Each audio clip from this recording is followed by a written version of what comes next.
Oi pessoal, bom dia! Sejam bem-vindos e bem-vindas ao nosso segundo estudo de caso aqui do grupo Dominando a Reabilitação Cardiovascular no Telegram. Sou Otávio Plazzi, fisioterapeuta, especialista em reabilitação cardiovascular e respiratória, com 16 anos de dedicação exclusiva a essa área.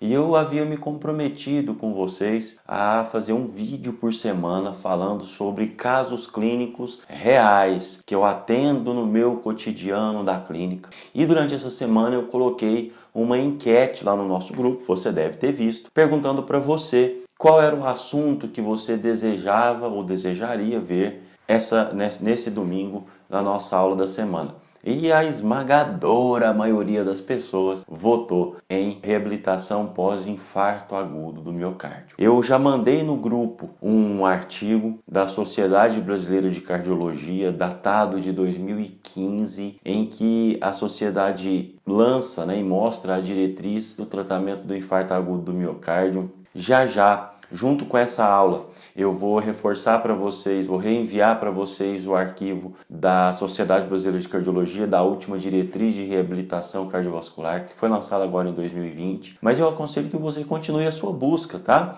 Aconselho que você acesse aí aos canais de publicação de artigos, Cielo, PubMed, vários outros que todo mundo aqui já conhece, para poder se inteirar daquilo que há de mais atual, de mais moderno. Se você não tiver o hábito, eu aconselho que você entre com frequência no site da Sociedade Brasileira de Cardiologia para ver as diretrizes que eles estão lançando e todos os documentos lá dispostos, tá? Acho muito válido, acho muito importante e tenho certeza que você vai extrair algum aprendizado de lá. Mas chega de tanto bate-papo, vamos ao que interessa. Vamos à nossa aula de reabilitação cardiovascular pós-infarto agudo do miocárdio. Olá, eu sou Otávio Plazzi, fisioterapeuta, e para mim é motivo de muito orgulho, de muita satisfação poder contar com a sua audiência. Antes da gente começar o vídeo e ir direto ao assunto, eu gostaria que você se inscrevesse aqui no canal, ativasse as notificações, seguisse o nosso Instagram também, @prof.otavioplazzi, e conhecesse também a nossa nova página do Facebook, @dominandorcv. Ambos os endereços estão aparecendo aqui no rodapé do vídeo. Vamos direto ao que interessa? Chega de papo. Vamos conversar um pouquinho sobre a reabilitação cardiovascular do paciente pós-infarto agudo do miocárdio. A primeira coisa que a gente precisa entender é que na reabilitação cardíaca e mesmo nas outras áreas da fisioterapia a gente utiliza muita sigla, né? Com frequência a gente vê nos vídeos aí RCV pós-IAM.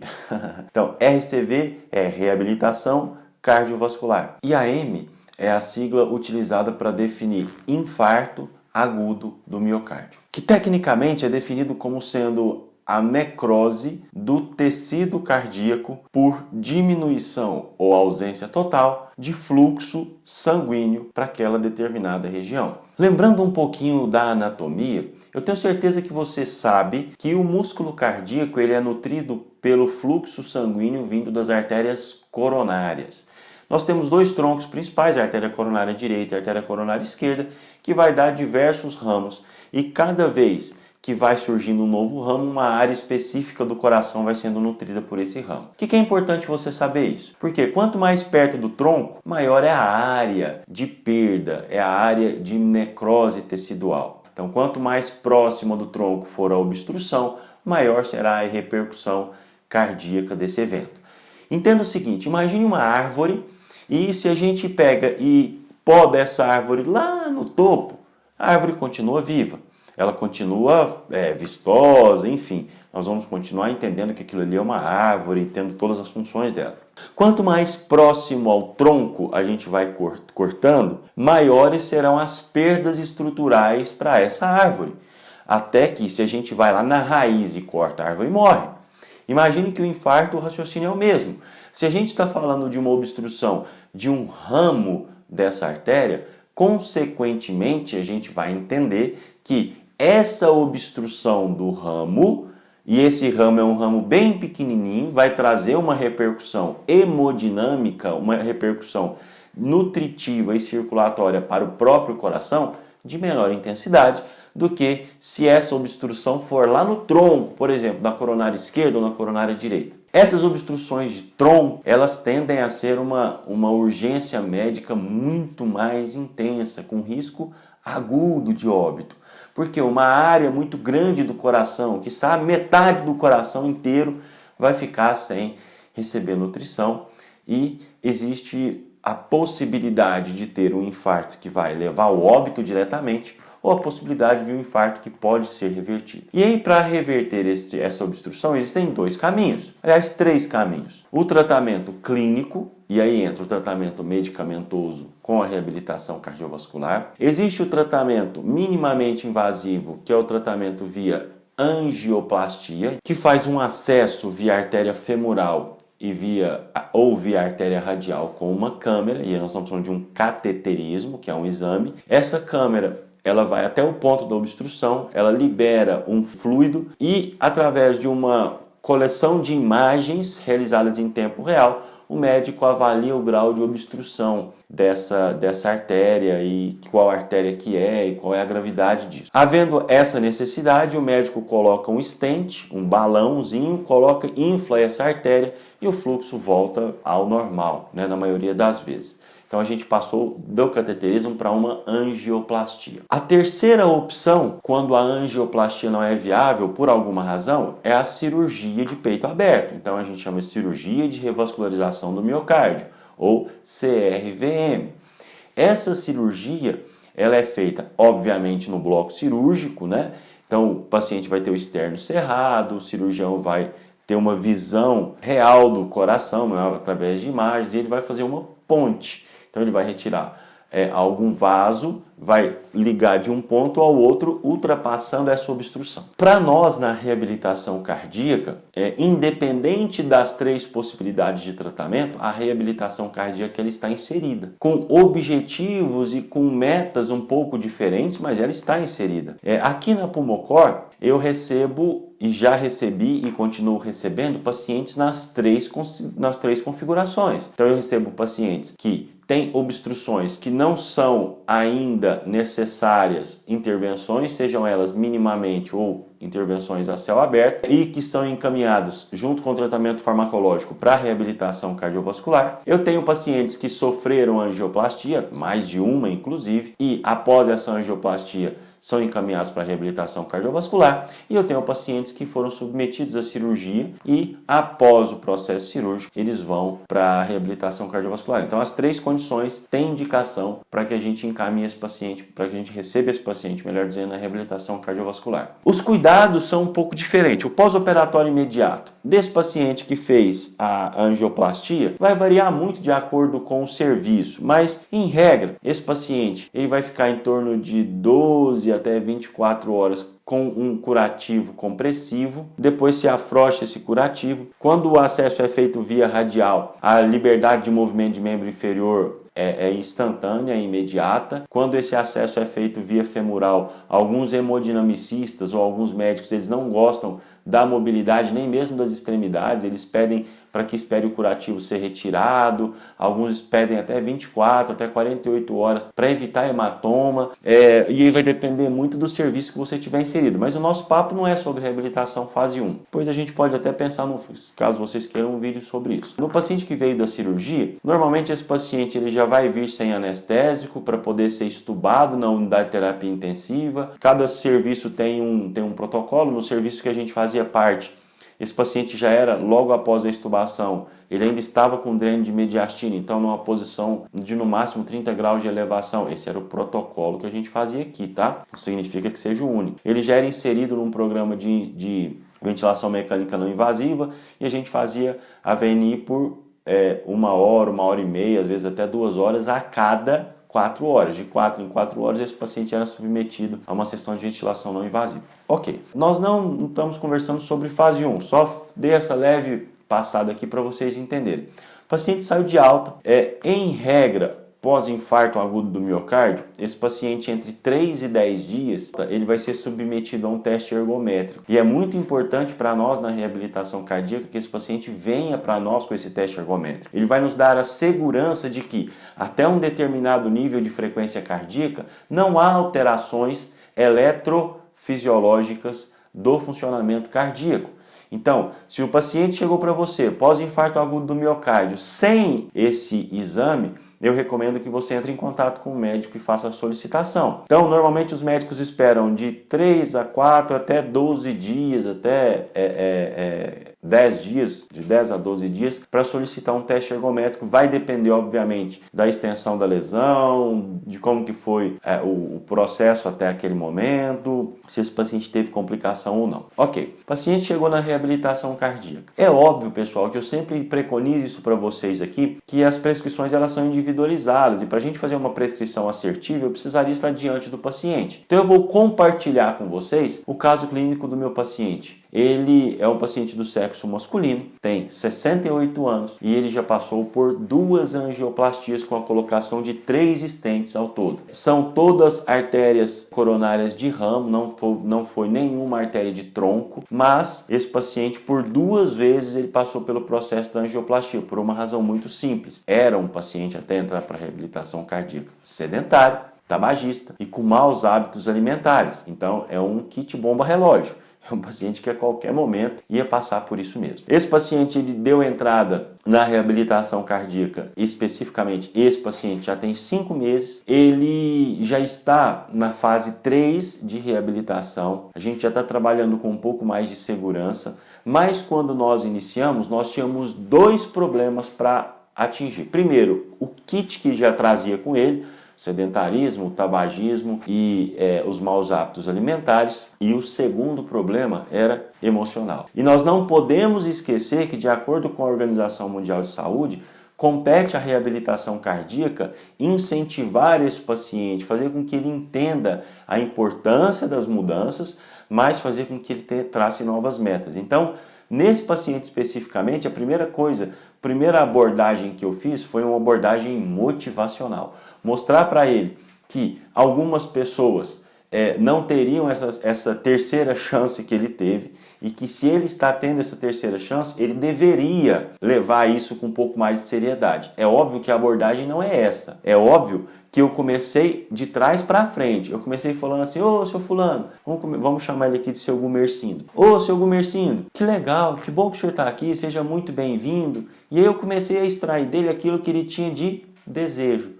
E ele falou para mim que adorava pescar no Pantanal e que tinha um sonho de levar o neto dele para pescar com ele. Esse foi o gancho que eu peguei. Então o que eu fiz? Eu falei assim: ô, seu Gumercindo, e aí, como é que o senhor está? Na avaliação, né? Ah, Otávio, não estou bem não, porque acabei de passar por uma angioplastia, foi a minha segunda, e eu estou com muito medo de morrer, porque já escapei de 2, ele mesmo entrou por esse caminho. Eu falei: não, mas tudo bem, calma, o senhor está aqui, é para a gente poder mudar ou distanciar essa possibilidade da realidade. Ele: não, tá certo, ok, mas quando ele me deu essa deixa de que o desejo dele era esse, eu comecei a usar isso como artifício. Aí eu cheguei nele e a abordagem dele foi a seguinte: eu falei assim: nossa, mas imagina a canseira que o senhor vai ter indo com uma criança para o Pantanal pescar. Imagina o senhor tendo que subir aquele morro e descer morro com uma criança no colo. Imagina o senhor tendo que entrar no barco, o barco é a motor? Mas imagina se vocês tiverem que desligar o motor, porque tem uma região com muito peixe, vocês tiverem que ir remando, e o senhor vai ter que remar para o seu neto, junto com as pessoas que estiverem no barco lá com o senhor. E eu fui jogando, mostrando para ele que a melhora física iria refletir e atender à necessidade emocional dele. Então a primeira sementinha foi plantada. Eu já coloquei uma meta para ele. Então qual que era a meta? Ele ir para o Pantanal para levar o neto dele. Para ele já entendeu com a minha fala de que para ele atingir essa meta, fisicamente ele tem que estar muito bem. Então eu já plantei a primeira sementinha. A segunda sementinha foi avaliar os exames dele. E aí eu tracei a zona de treino inicial, eu dividi em 3 etapas. A zona de treino inicial eu coloquei entre 50% e 70% da frequência cardíaca de reserva. Isso para o aeróbico. No primeiro terço eu fico entre 50% e 60%. No segundo terço do tempo eu fico entre 60% e 70%. E aí no terceiro terço eu já subo de 60% a 80%. E eu já fico entre 70% e 80%. Vocês notam que há uma progressão da frequência cardíaca. E quando você percebe isso, você começa a entender que o seu papel de reabilitador está surtindo efeito. Por quê? Porque na medida em que o treinamento avança, e a gente vai entender que essa progressão pode ser semanal ou a cada 2 semanas, vai depender de cada caso, você vai notar que para aquele mesmo estímulo que você dava há 2 semanas atrás, a frequência cardíaca já não atinge o nível que você quer. Então você precisa aumentar a velocidade, ou aumentar a inclinação, ou ainda aumentar a velocidade e a inclinação.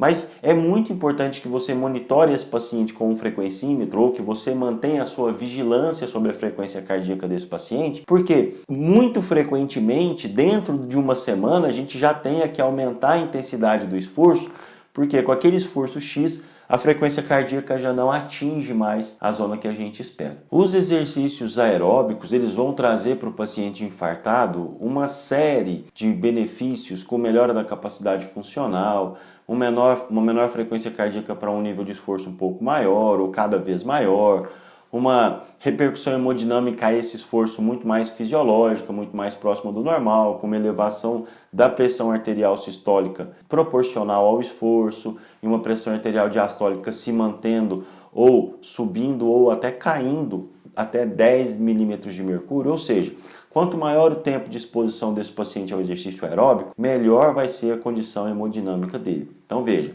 o que a gente considera como tempo ideal? A diretriz de 2020 deixa muito claro para a gente que de 150 a 300 minutos por semana de moderada intensidade. Então, se esse paciente está fazendo menos do que isso, provavelmente os efeitos não são tão agudos e tão notados quanto seriam se nós estivéssemos cumprindo esse prazo. Ok? Então no exercício aeróbico você pode escolher tanto a esteira quanto a bicicleta, e aí a minha sugestão é que você avalie o melhor recurso terapêutico para cada paciente. O seu Gumersindo especificamente, a gente trabalha na esteira, porque ele tem uma boa mobilidade, uma boa condição, então na esteira eu tenho o benefício da velocidade associado com a rampa, ok? Então, com o seu Gumersindo especificamente, eu tracei como meta ficar entre 50 e 80 e eu dividi essa distância de frequência cardíaca de reserva em 3 momentos. E aí, no caso dele, foi um momento a cada 4 semanas, mas com elevação de rampa e aumento da velocidade, a cada 4 ou 5 sessões já era possível a gente aumentar isso, ok?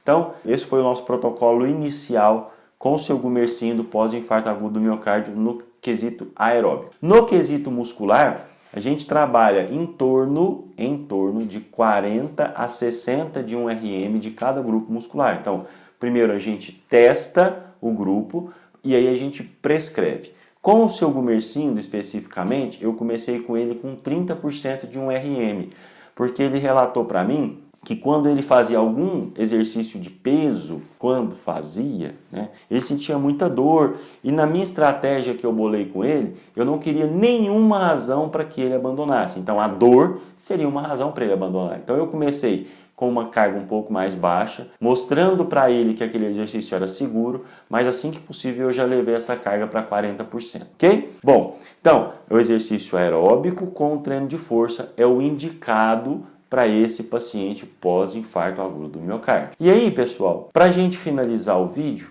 eu só preciso discutir uma coisa com vocês. Existe alguma contraindicação para a reabilitação cardiovascular? A resposta é sim, existe. Nem todo paciente pós-infarto agudo do miocárdio pode ser submetido a um programa de reabilitação cardiovascular, em especial aqueles pacientes de alto risco. Os pacientes de alto risco, eles, no serviço de reabilitação cardiovascular, sem uma equipe médica, sem um desfibrilador, sem uma equipe de suporte, eu não recomendo que você receba esse paciente. E, de uma forma geral, depois nos documentos que eu mandei para vocês, vocês vão poder identificar isso com mais clareza. Paciente que tenha tido 2 ou mais infartos agudos do miocárdio e pacientes que tenham um teste ergométrico com resultado inferior a 6 METs, eles são pacientes com uma indicação meio tenebrosa, vamos colocar assim, para reabilitação cardíaca. Os riscos são muito grandes, então tome bastante cuidado com esses pacientes, tá bom? Existem outras características, mas vou te recomendar, por isso que eu te mandei o artigo, que você leia o artigo para se inteirar melhor dessas informações. E aí, só para a gente finalizar o vídeo, as contraindicações absolutas à reabilitação cardiovascular são angina instável, pressão arterial sistólica superior a 180 e ou diastólica superior a 110. Um outro dado muito importante é a hipotensão ortostática superior a 20 mm de mercúrio, contraindicação absoluta para atividade física. Se esse paciente só de ficar em pé, a pressão sistólica já cai em 20 mm de mercúrio, cuidado. Arritmias não controladas, insuficiência cardíaca descompensada. BAVT, bloqueios atrioventriculares de segundo grau, sem marca-passo, também contraindicação absoluta para reabilitação cardíaca. Tromboembolismo ou trombose venosa recente, maltratada, mal conduzida. E um eletrocardiograma sugestivo de isquemia, então com supradesnivelamento do segmento ST. Esses pacientes, eles são contraindicações absolutas para a reabilitação cardiovascular. Caso o paciente que você receba esteja no meio desta confusão, eu recomendo que você não o receba e que tenha um contato com o médico que avaliou, ou que prescreveu, ou que encaminhou, para que vocês discutam o caso, ok? Bom, pessoal, nesse caso eu tentei fazer uma abordagem um pouco diferente. Ao invés de só falar sobre o tratamento, eu falei um pouco da fisiopatologia, da etiologia, dos aspectos funcionais e mostrei para vocês o meu raciocínio, como que a gente aborda, como que a gente chega no paciente. Diz aí para mim nos comentários se você gostou dessa nova abordagem ou se você prefere mais informações só sobre a conduta, porque também não dá para a gente abraçar o mundo, não dá para fazer tudo, porque senão vai ser 2h30 de vídeo e vocês não têm a paciência de me ouvir. Ok, meus queridos, minhas queridas, um grande abraço, muito obrigado pela audiência, deixa o seu comentário, já deixa o seu like aqui, lembrando que esse vídeo foi feito para que você entenda, pense e avalie o seu paciente. Nada de Ctrl+C, Ctrl+V, a gente não quer robozinhos repetindo aquilo que eu faço, eu quero que você aprenda a pensar a reabilitação cardiovascular. Um grande abraço, não se esqueça de inscrever, de ativar as notificações, de seguir a gente no Instagram, no Facebook e ficar atento.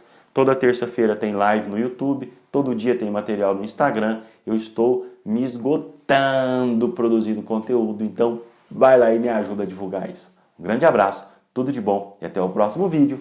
Tchau, tchau!